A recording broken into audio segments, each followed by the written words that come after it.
Hello and welcome to the Strixhaven Set Reveal series of videos. In this video we'll be talking about the black cards. We've already done the white and the blue cards. And if you're wondering how I'm loosely going to go over this, I'm just going to, again, as I've explained in the white video, I shall briefly touch on here. But if you want a more detailed explanation, go ahead and watch the initial minute or two of the white version of this video. We're just going to go over each card that is to release in Strixhaven and just loosely talk about it and see, and I'll give my 2 cents on if I think a card is good or might see any sort of play. Let's see. And with that out of the way, I suppose we'll just get into the black cards. Yeah, you get that laundry hamper, sweetheart. First card is Arrogant Poet. 1 and a black for a 2/1 human warlock. When it attacks, you may pay 2. If it does, it gains flying until end of turn. It's a draft card or a teaching card. That's about it. The fact that it's a sort of life gain or a life loss outlet can be sort of useful for like a Death Shadow style thing, but honestly Death Shadow has like not seen a whole lot of play since it was released. So yeah, I don't think this card will really see any play. Next is Baleful Mastery. 3 and a black for an instant where you can pay 1 and a black instead. If you pay the 1 and a black, an opponent draws a card where you can exile target creature or planeswalker.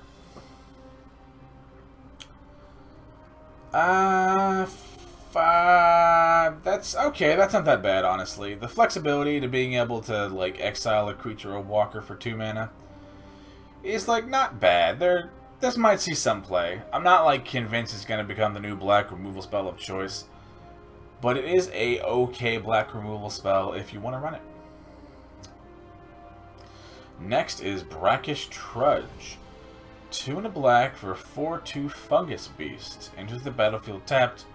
1 and a black. Return Brackish Trudge from your graveyard to your hand. Activate only if you gain life this turn.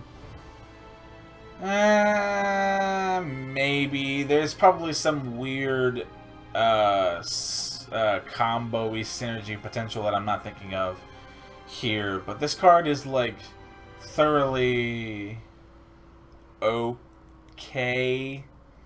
It's fine. I don't think it'll see a whole lot of play. The only exception of being this return if you gain life clause. There's probably something there that I'm not thinking of. On to the next one. Over front. There we go. Callous Blood Mage. 2 and a black for a 2/1 Vampire Warlock. Enters the battlefield, choose 1. Make a 1/1 black and green pest token with, when it dies, you gain a life. Or you can draw 1 card and lose 1 life. Or you can exile a target player's graveyard. This might see some play. It's a vampire, so that could be useful. Maybe future sets, or even this set, will have more warlock synergies, but I'm not sold on Strixhaven having it. But maybe future sets might. The modal nature of this card, having multiple choices, is actually somewhat relevant. You wanna come lie down, baby girl? Yeah! I love you! Callous Blood Mage might see some play. The ability, honestly, as a 3 mana 2/1 like body that can exile a graveyard is actually kind of relevant. At least, you know, now. Isn't that right? This card might see some play. Whether it's like a couple in the main and a couple in the sideboard. Okay, you're by yourself. Will remain to be seen. Ah, yes, Confront the Past. You know, when this card was revealed, I only half-assed saw it. I forgot the fact that she's looking at Gideon's sacrifice to keep her alive. This card's fucking cool. I love the way that, like, Liliana's character is going, by the way. Like, unironically. I think this is fucking cool. Confront the Past. X and a black. Sorcery. Lesson. Choose one. Return target Planeswalker card with mana value X or less from graveyard to field, or remove twice X loyalty counters from target Planeswalker and opponent controls. The ability to reanimate a Planeswalker is probably enough for this card to see some sort of play in some Super Friends that runs black. The removing loyalty counters from a Planeswalker is nice if Super Friends becomes popular. To where this, much like the Callous Blood Mage, might be a card that you like split up between main board copies and sideboard copies. I think this card has some real potential gameplay-wise, and I think, again, as I talked about earlier, I really enjoy this way that Liliana's character is being developed, so that's good. Next is Crushing Disappointment, 3 and a black for an instant. Each player loses 2 life, you draw 2 cards. This might, I mean, damaging each player for 2, but you drawing 2 life is nice. It's like a Sign in Blood, I believe, for what, 1 more mana? Or 2 more mana? But I'm a little concerned that, because I believe Sign in Blood might be coming in the archives. So, but if it does, Crushing Disappointment is fighting for the same spot that a Sign in Blood is.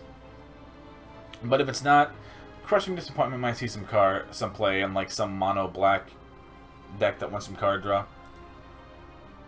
But other than that, probably not at all.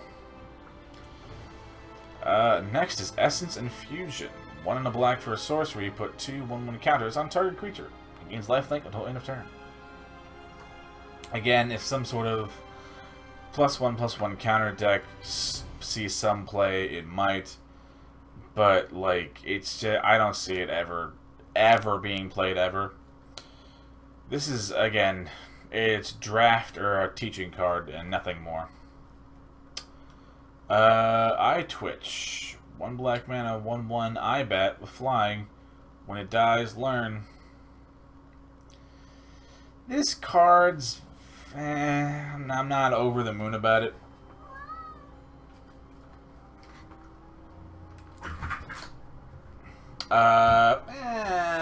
Meh. I want to say maybe just because it's a cool looking card.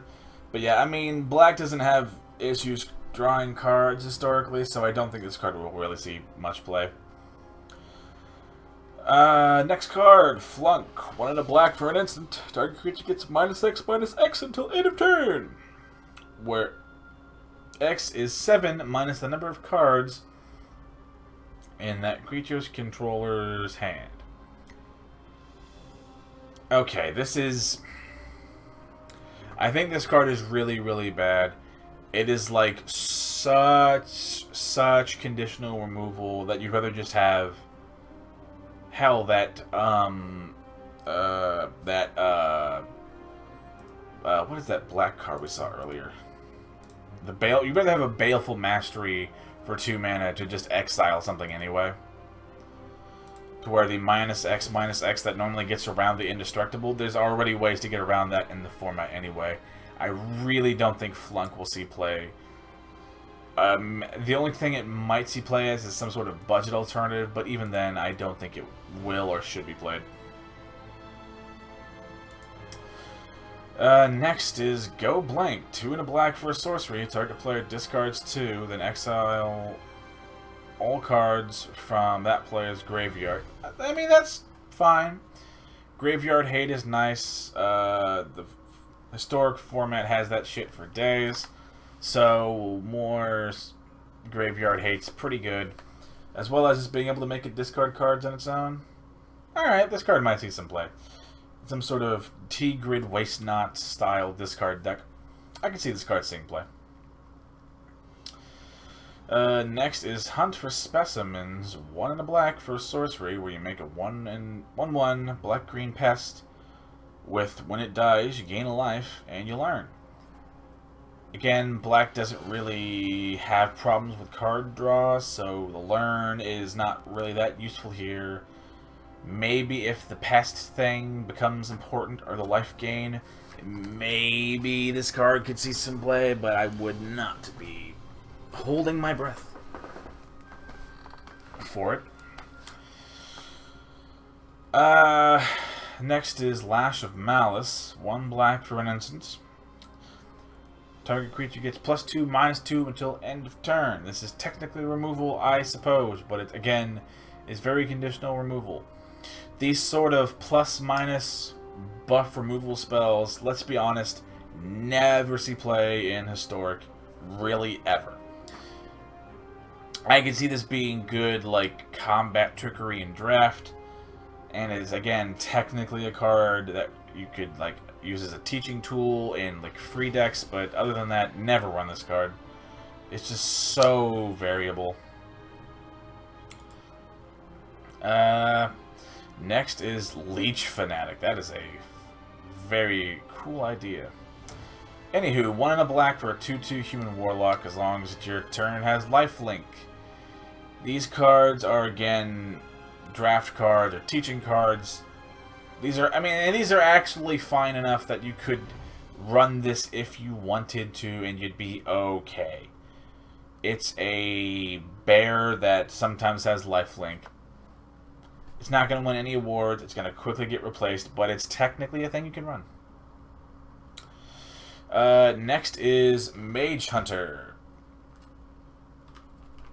3 and a black for a 3/4 horror. When an opponent caster copies instant or sorcery spell, they lose 1 life. If some sort of storm deck becomes very, very popular, Mage Hunter will be a, like, good sort of sideboard card. But other than that, it will not probably see that much play. But honestly, a card existing to be pretty much a silver bullet is not a bad fate. It's honestly a pretty good one. Next is the Mage Hunter's Onslaught. 2 and 2 black for sorcery. Destroy a target creature or walker. When a creature blocks his turn, a controller loses 1 life. If you are, as the picture would tell you or depict to us, if you are running some sort of black base deck that wants to sort of go wide, maybe, or either you want to go wide or you're dealing with somebody going wide, to where you can take advantage of this blocks losing a life trigger thing, you might actually see this see play. But you don't run it for the... You only run it in a deck that can take you to the second clause. The fact that it destroys a creature or a walker is extra. Otherwise, if you just want a good destroy a creature or a walker, there are plenty of other superior options in the format. Hell, even at a similar rarity of common or uncommon. Let's see. Next is Necrotic Fumes. 1 and 2 black for a sorcery lesson. As an additional cost to cast this spell, exile a creature you control. To exile a target creature or planeswalker. Lessons are, on the whole, weaker than their non-lesson counterparts, which it makes sense, you know, as a teaching tool, because you have to, like, get better, you have to learn, you know, magic with lesser quality spells so you can eventually get to it. Thematically, I totally get the lesson part. So, I mean, I guess if you really want to, and this is, I suppose, the case of, if you're running a deck that cares about the lessons and you're really going to, like, make use of your wish board, you can run this. But again, this is one of those, much like the Mage Hunter's Onslaught, if you only care about the removal spell and not the lesson, there are better things to do. But if you can make use of the lessons, run it. You might run it. Next is Novice Dissector. 3 and a black for a 3/3 Troll Warlock. God, I love the fact that, like, Warlocks as a creature type are coming. That's pretty fucking cool. Let's see. 3 and a black, 3/3, 1 mana, sack another creature, put a 1/1 counter on target creature, activate only as a sorcery. I mean, if, Rakdos-based sacrifice decks are pretty popular in the format now, so they probably wouldn't hate having another outlet to sacrifice their own stuff, even if they have to pay a mana for it, but I don't think you'd ever really run it other than in a sack deck or in a +1/+1 counter deck, and I'm much more convinced that the sack deck might actually be good enough to see play. Next is the Auric Lore Mage. 2 and 2 black for a human lock. Tap and search your library for a card. Put it into your graveyard, then shuffle. If an instant or sorcery that you target, put a 1/1 counter on Auric Lore Mage. This is one of those, if you want to make use of some sort of flashback style effect card and you're running black, you'll play this card. But other than that, other than the ability to tutor a spell into your yard, you never run it. So this is it's intentionally designed to be like a niche build card, but there is something there, honestly. Next card, la la la la la. Plumb the Forbidden. 1 and a black for an instant. Additional cost to cast this spell. You may sacrifice 1 or more creatures. When you do, copy the spell for each time it's great. For each creature sacked this way. Draw a card, lose a life. If you're running some sort of go-wide tokeny deck and you really want to cash them in for some card draw, this is not the worst thing on the planet. And even those Rakdos Space Sacrifice decks that are sort of at the top of the meta might actually want to use this as a way to have an additional sort of village right effects, or village right effect, sort of, where you can cash in like your entire board. I can see this seeing some play. It could even be a really, really strong card, actually. So I'd watch out for Plumb the Forbidden. That's got some real potential. Next is Poet's Quill, 1 and a black for an artifact equipment. When it enters the battlefield, learn. If quick creature gets +1/+1, has lifelink, and it equips for 1 and a black. I mean, it's an okay equipment. It's fine. This is one of those, much as the case with all of the black learn cards, black doesn't really, much like with the example of, you know, Plumb the Forbidden and other cards we've seen so far, black doesn't really want for card draw, so you don't play the learn for the loot effect. You play it for the wishboard effect. This is one of those instances where you'll only play a Poet's Quill if you care about learning a lesson in, and at no other point. If you care just about the equipped creature getting +1/+1 and lifelink, and equipping just to go spend the same rare wild card that you would spend on like a Shadow Spear from Theros, and you will get an objectively better equipment if all you care about is the buff and the lifelink. And Shadow Spear also gives trample and lets you, you know, do that turn off indestructible and hexproof thing. So yeah, only run it if you care about learning lessons. If you don't touch it. Ah yes, lovely Professor Onyx. 4 and 2 black for another Liliana Walker. Magecraft, whenever you cast or copy an instant or sorcery, each opponent loses 2 and you gain 2. Starts out at 5 loyalty, uptick for 1, you lose 1 life. Look at the top 3 of your deck. 1 in your hand, rest in your graveyard. Okay, it's a nice little card selection effect on a walker. That's not awful.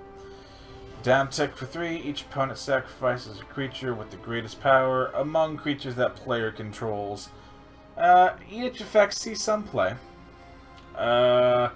Each opponent may discard a card. If they don't, they lose 3 life. Repeat the process 6 or more times. I'll see Professor Onyx seeing play. And again, I love this character direction for Liliana. I love this art. I really do. I'm not gonna lie, I'm kind of coming around to enjoying Strixhaven. Honestly, the Magecraft passive alone, if you're running some sort of Black Tendril Storm style deck, you might actually run Professor Onyx as well, and everything else is just gravy on top, so to speak.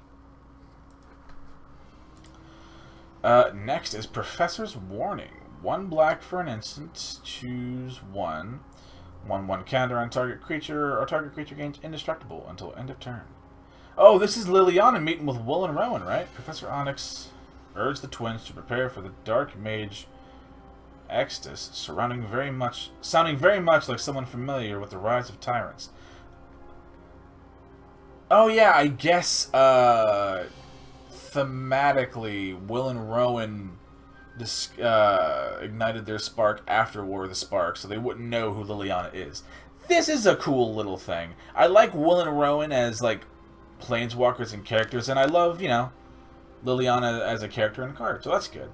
This card, you know, besides, you know, it's good if 1/1 counters a good part.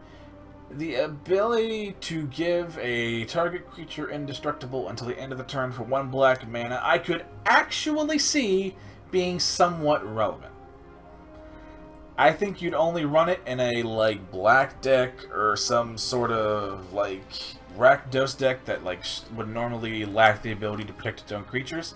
So this might see some play. It's one of those, it will be fringe, but it could see some play.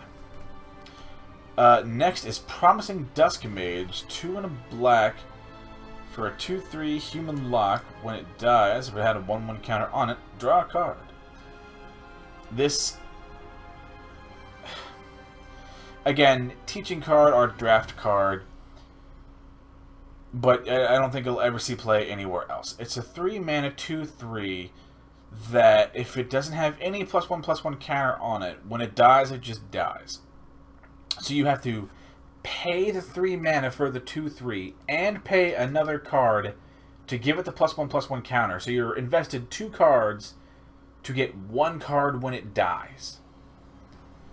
This is again, it's teaching or draft. Don't touch it outside of that. Next is Sedgemoor Witch, 2 and a black for a 3/2 human lock with menace and ward, pay 3 life. Whenever this creature, becomes the target of a spell or ability an opponent controls, counter unless that player casts 3 life. And Magecraft, cast a copy, instant or sorcery, make a pest. Honestly, having a ward of paying 3 life might actually make this kind of good. This card is one of those, like, cards that it's very, I guess you'd call it mid-rangey or rocky good. Like, it doesn't have some big splashy crazy effect. It's just a 3 mana 3/2 that's evasive, has a little bit of protection, and can also generate other creatures. You know, it's just a pile of good things on a card. It's not going to do anything flashy, but I could see this becoming very, very popular in, like, black decks in the format. Hell, even it might become popular in sack decks, since our sack deck would love to sacrifice the pest tokens. So I think this card has some real potential to become like a like powerhouse in the format. It's just a very unassuming kind of power. On to the next card. Next is Spectre of the Fens, 3 and a black for a 2/3 Spectre with flying. And for 5 and a black, target opponent loses 2 life and you gain 2 life. This card is honestly, I mean, it's a teaching card in, you know, best of 3 constructed. But in limited, this is honestly like a really good common. Like a really good common, as I understand it.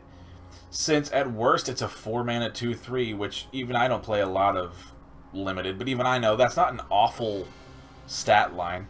And the ability to pump excess mana and sort of bring the game to a clock is a thing a deck loves to do in limited.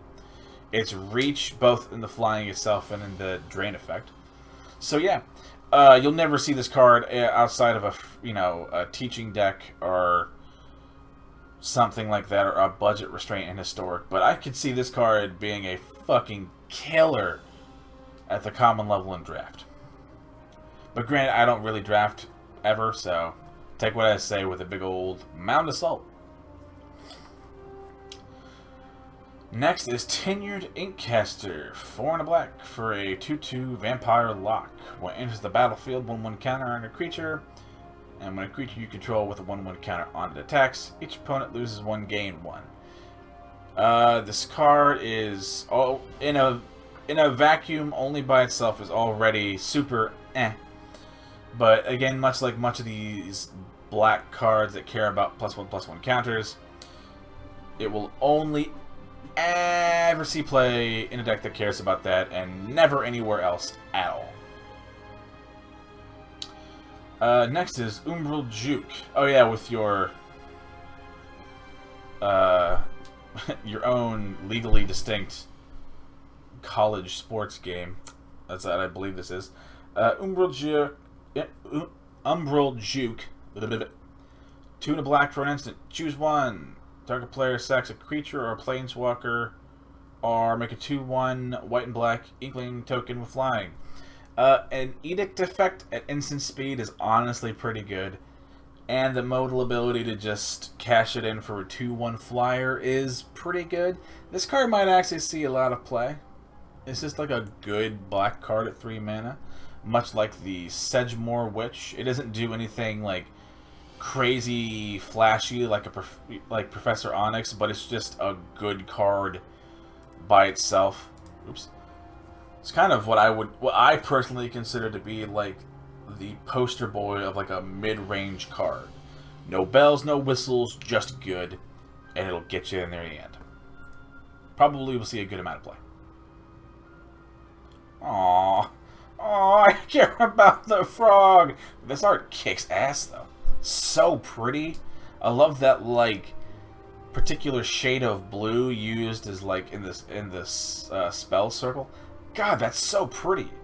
The hippie in me laments the loss of the frog, but anyway, unwilling ingredient. 1 black for a 1/1 frog with menace, and for 2 and a black you can exile the ingredient from your graveyard, where you can draw a card and lose a life. You know, I mean, like, that's not awful. Like, a 1-mana 1/1 menace is, like, fine. It's got evasion for a 1-drop. It's not going to set the world on fire. But the ability to exile it from your yard and to draw 1, you know, prick 1, is actually kind of good. I can see this card actually seeing some play.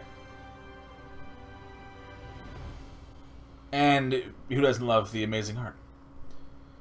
But that's all of the black cards. The next video will be, if I'm doing this correctly, will be red cards. Ooh boy. But that's all for the black video.